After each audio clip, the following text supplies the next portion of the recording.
ஆங்கில மருத்துவம் நமது உடலுக்கு ஏற்றதா? பிரஷர், சுகர் என்று 2 மாத்திரைகளில் ஆரம்பிக்கின்றீர்கள். 10 வருடம் கழித்து பார்த்தால் 10க்கும் மேற்பட்ட மாத்திரைகளாக அதிகரிக்கின்றதே.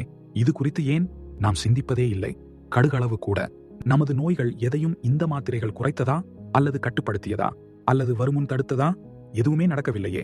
பல லட்சங்கள் வீணாகி போனதும் நமது உடல் நாசமாய் பேயானதும் தானே மிச்சம். இதை ஏதோ அனுமானமாக கூறவில்லை. 12 வருட தியாடர் ஆராய்ச்சிகள் மூலமாகவே கூறுகின்றோம். ஆங்கில மருத்துவம் எந்த ஒரு நோயையும் குணப்படுத்த வக்கில்லாத மருத்துவமாகும். அது உங்களது நோயை உங்களது உடம்புக்குள்ளேயே தற்காலிகமாக ஒளித்து வைக்கும். அது மட்டும்தான் அந்த மருத்துவத்துக்கு தெரியும்.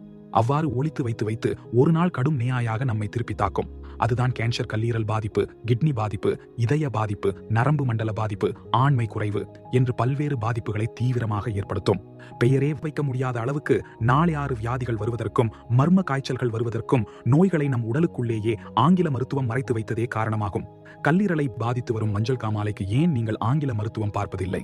காரணம் என்ன? ஆங்கில மருந்துகள் அனைத்துமே கல்லீரலை கடுமையாக பாதிக்கும் என்பது 100% உண்மையாகும். எனவே உங்கள் உடலுக்கு நீங்கள்தான் சிறந்த மருத்துவர்.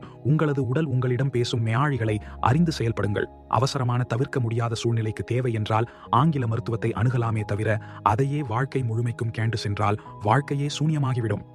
நீங்கள்தான் மிக சிறந்த மருத்துவர் என்பதை போக போக உணர்வீர்கள்.